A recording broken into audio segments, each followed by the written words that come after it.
Voilà, parce qu'en fait ça va commencer comme ça. J'ai du côté paternel, vous n'avez pas perdu votre grand-père? Si. Voilà, il est là, c'est lui qui vient le premier, bonjour. Il est mort il y a longtemps parce que j'ai quelque chose, quand on me parle il y a 3-4 ans ou quelque chose comme ça, il y a combien de temps qu'il est mort? Bah, il y a 3-4 ans. D'accord, ok, bon bah, c'est pour ça, c'est lui qui me le dit alors. Il explique un peu pour dire... bon, il est content de venir vous voir, hein, quand même, c'est important. Vous l'aimez bien, votre grand-père? J'ai aimé beaucoup. Ok, d'accord, il est là. J'ai un J, comme un prénom en J. Jean. Jean, d'accord, ok, bonjour Jean. C'est lui? Oui. D'accord, ok, bon bah, c'est lui. Ah, je ne l'ai pas parce que en fait, vous êtes en colère après lui.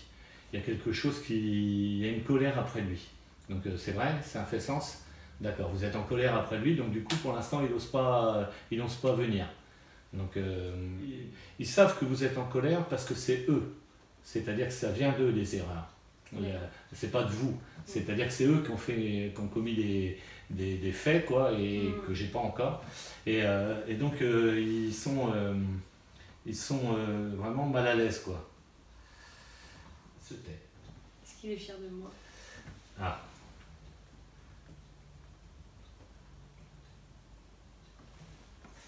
Alors, je vous avoue, je suis un peu étonné parce qu'il se tait et quand vous lui dites est-ce qu'il est fier de moi, il pleure. Qu'est-ce qu'il a fait qu'il pleure? Il est en larmes, il est effondré. Qu'est-ce qu'il a fait pourquoi je suis désolé, c'était pas le but. Il est fier, mais vraiment que vous lui disiez ça, il est effondré. Il n'a pas oublié de s'occuper de vous, il n'a pas eu quelque chose il n'y a pas eu un rejet ou il n'y a pas eu un truc comme ça?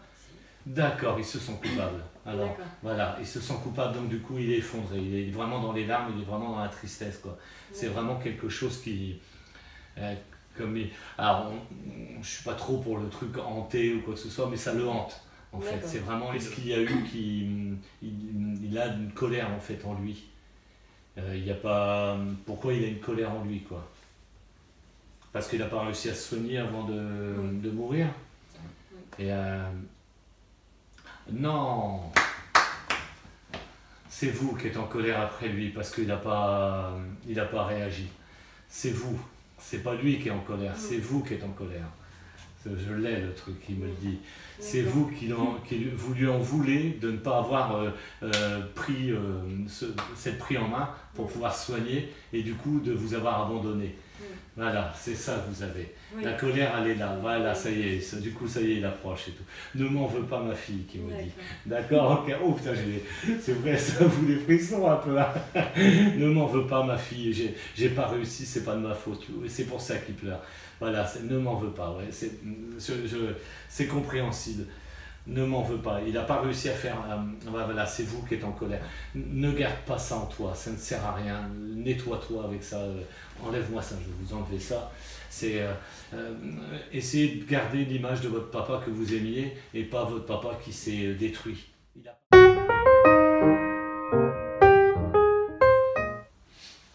Est-ce que je resterai heureuse là où je suis?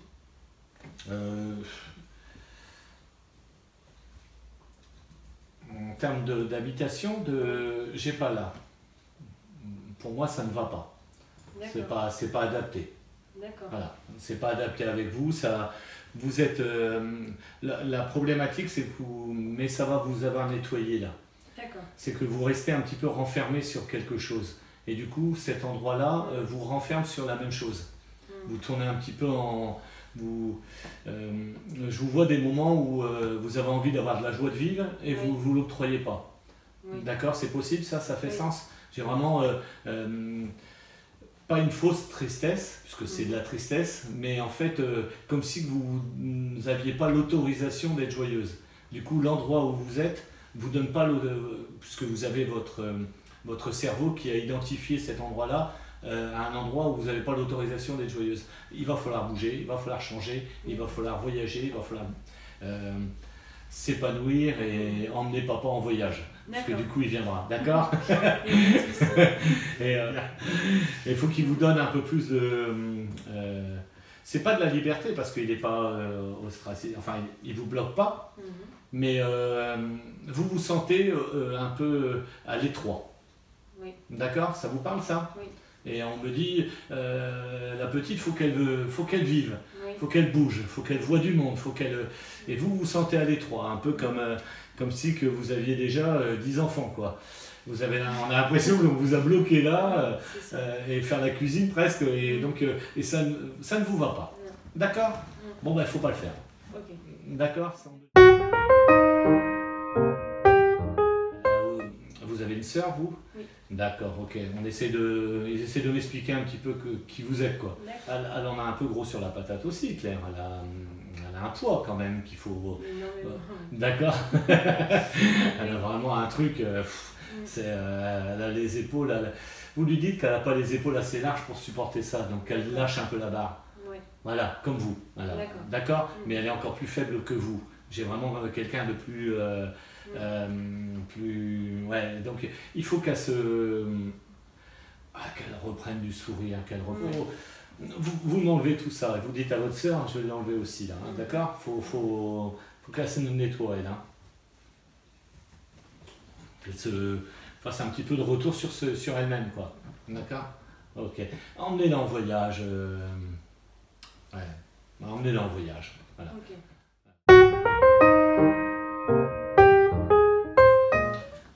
Travailler à l'hôpital? À la clinique. D'accord. Parce qu'en fait, vous avez côtoyé quelqu'un qui est mort de la clinique ou quoi que ce soit. J'ai quelqu'un avec vous, mais une personne que vous avez accompagnée, contrairement à votre grand-mère, que vous étiez à côté, qui est assez vieille en fait, la personne. Ça vous parle? Oui. Et il est mort là. Oui. C'est un homme? Oui. D'accord, ok. Bon, ben, il est avec vous, il vous remercie. Voilà. D'accord. Parce que depuis tout à l'heure, bon, il est poli parce qu'il ne voulait pas trop vous déranger. Il n'avait pas un moment où c'était un peu tendu, il était un peu tendu. Bon, mais il s'excuse de la tension qu'il avait, de ce manque de savoir-vivre, mais parce que c'est la fin de sa vie, c'est son corps en fait qui parlait, c'est pas lui. D'accord? Il s'en excuse et il vous remercie, il vous envoie plein de cœur, d'amour et tout, pour vous dire parce que vous l'avez aidé, quoi. D'accord? Et tiens à vous remercier. Okay. D'accord. Voilà, Louise. Cette séance est finie. Qu'est-ce que vous en avez pensé? Mais ça s'est très bien passé, beaucoup d'émotions. Bien sûr. Beaucoup de stress au début. Oui. Mais au fur et à mesure, ça allait de mieux en mieux. Et ça fait du bien de savoir tout ça. D'accord.